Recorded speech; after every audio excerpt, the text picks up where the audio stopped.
Prisme, l'émission d'architecture qui fait société. Présentée par Olivier Leclerc sur Bâti Radio.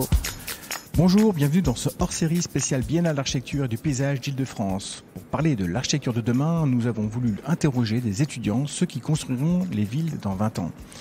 Nous sommes au cœur de l'exposition Visible-Invisible dans la nef de l'école d'architecture de Versailles, plus particulièrement autour d'un potager illuminé par un puissant éclairage artificiel. Et pour lesquels on a envie de manger et de piquer quelques tomates cerises. Bonjour Tom Cato. Bonjour. Vous partez du constat que les usines sont chassées du périurbain et qu'elles vont revenir en ville. Du coup, vous voulez étudier leurs enjeux de ce retour en ville. C'est bien ça ? Absolument, oui. Alors de quoi s'agit-il exactement ? Vous partez du constat que, effectivement, avant, on avait ces usines en périurbain. Aujourd'hui, pour des raisons d'étalement urbain, on veut les faire les chasser, les déconstruire ? Alors, c'est pas tout à fait ça. C'est plutôt déjà pour revenir sur le principe que pendant très longtemps, les usines étaient en ville ou étaient en proche périphérie de la ville. Et les deux se nourrissaient l'une l'autre. L'architecture industrielle, elle arrive assez tard finalement, parce qu'au début, on la distingue pas trop de l'architecture agricole, par exemple. Et elle arrive avec les révolutions industrielles, évidemment. Elle se définit... Enfin, elle se pose plutôt, elle vient se placer là où il y a les ressources dont elle a besoin. Et les ressources dont elle a besoin, c'est la main-d'œuvre et des réseaux logistiques. Donc des chemins de fer qui arrivent un peu plus tard, mais surtout des routes. Et ça, on les trouve massivement dans les villes. Donc, au début, dans ces débuts plutôt, les usines et l'architecture industrielle va se développer au contact de la ville. Et au contact de la ville, on va voir qu'il y a beaucoup d'éléments qui vont migrer de l'un à l'autre. Et particulièrement l'architecture industrielle, qui est en pleine expansion toujours. On veut construire plus grand, des espaces couverts, des espaces lumineux. Donc on va aller chercher, avec beaucoup d'ingénieurs d'ailleurs, des solutions techniques, constructives, qui vont finalement passer peu de temps après dans l'architecture civile, si on peut dire ça comme ça. Je pense à la fonte, je pense à remplissage briques, je pense à l'acier. Si on prend typiquement la technique de béton armé de Henbik, lui à la base il vend ça comme un système pour les usines qui soit inifugé. Où la structure n'est pas apparente, donc elle ne peut pas flamber avec le feu. Et aujourd'hui, le béton armé, on l'utilise un peu partout. Donc il y a cette relation-là qui est intéressante et qui vient de ce contact entre la ville et l'usine, qui est comme ça depuis un certain temps. Ce qu'on constate aujourd'hui, si vous et moi, quand on se balade dans les villes, des usines, on n'en croise pas trop, en tout cas pas en activité. On en croise des anciennes. Moi, je viens du côté de Lille et toute mon enfance, je me suis baladé, j'ai vu des usines partout. C'était transformé en loft, c'était transformé en d'autres choses, c'était abandonné ou c'était en démolition, encore plus triste. Mais elles sont là dans la ville, elles ne servent juste plus. Aujourd'hui, les usines, si on veut les voir, il faut sortir un peu de ville, un peu beaucoup même, pour aller dans les fameuses zones industrielles. La zone d'ailleurs n'est pas un mot anodin, je trouve. Et là, on arrive devant des bâtiments qui n'ont plus rien à voir avec des bâtiments qu'on trouvait dans les villes avant, les usines d'avant. Il y a une raison pour laquelle elles ne sont plus dans les villes, ces usines. C'est tout simplement que, déjà, il y en a beaucoup qui ont été délocalisés dans des pays qui ne sont plus les nôtres. Ça pose pas mal de problèmes. Et on va voir que c'est aussi pour ça que je pense, et il n'y a pas que moi d'ailleurs, mais penser que les usines vont revenir chez nous. Et c'est tout un système très compliqué. Pourquoi elles sont parties, pourquoi elles sont allumées ? Il y a des questions qui sont simples, des réponses qui sont simples, qui sont celles de la pollution de l'air, pollution sonore. Mais il y en a une myriade. Il y a le fait de l'automatisation qui est arrivé aussi massivement, qui fait qu'on a beaucoup moins besoin d'ouvriers.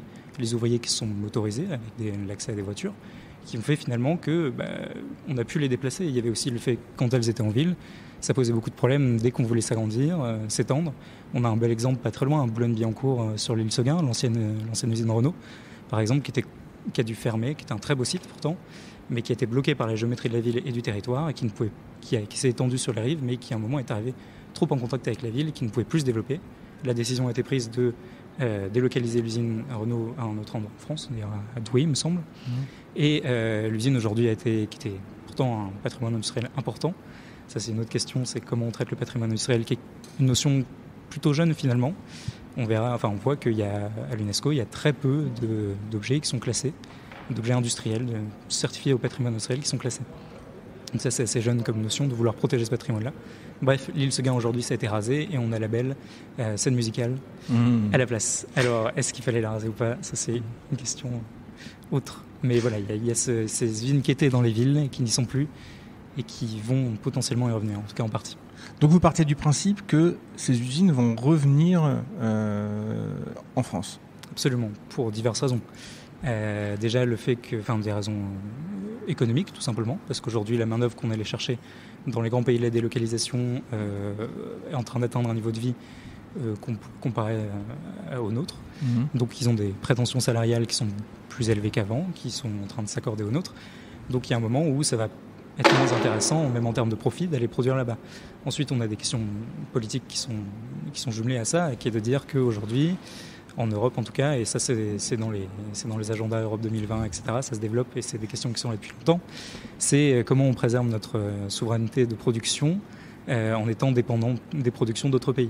Donc la volonté de se réindustrialiser en Europe, elle est présente depuis très longtemps.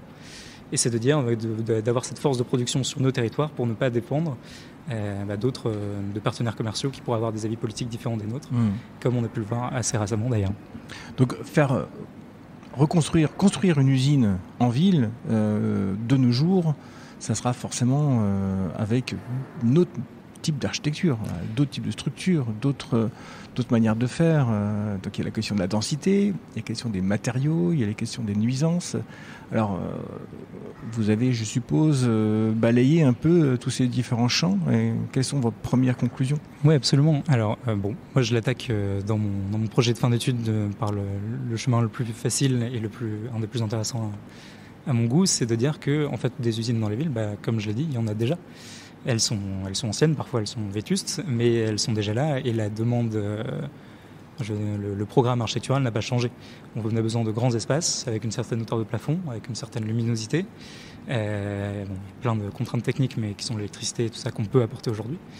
Donc peut-être que le premier axe de cette première impulsion, ce premier retour, il se fait en réinvestissant en fait des infrastructures industrielles qui sont déjà là, qui sont déjà compétentes et qui s'inscrivent déjà parfaitement dans le patrimoine des villes qui sont autour, puisque les villes se sont construites en partie autour de ces usines et avec ces usines d'ailleurs. Donc il y a déjà une source formidable qui est déjà présente et qui n'attend que d'être exploitée. Moi dans mon projet là, je travaille sur une usine qui est à Roubaix, ancienne ville industrielle, monstrueusement industrielle d'ailleurs, du nord de la France. Qui aujourd'hui, l'industrie s'est complètement cassée la gueule, l'industrie textile, qu'on a tout délocalisé. Et aujourd'hui, c'est une usine qui vivote, qui est séparée entre plusieurs petites entreprises qui fonctionnent. Et il y a aussi un collectif, une association qui est super intéressante, qui s'appelle le Non-Lieu, et qui, eux, tente de préserver le patrimoine. Donc elle est un peu divisée entre cette valorisation du patrimoine et les petites productions. Et à côté de ça, on a la ville qui veut valoriser son patrimoine. Roubaix est très axé là-dessus, mais qui se demande si on ne pourrait pas construire des logements à cet endroit-là. Mais alors justement, vous soulevez un sujet important. S'il y a du foncier qui peut se libérer en ville, ça ne sera certainement pas pour construire de l'industrie, ce sera surtout pour construire du logement ou du bureau. Donc quelle place, à quel endroit vous construisez des villes ? Il va falloir raser des quartiers.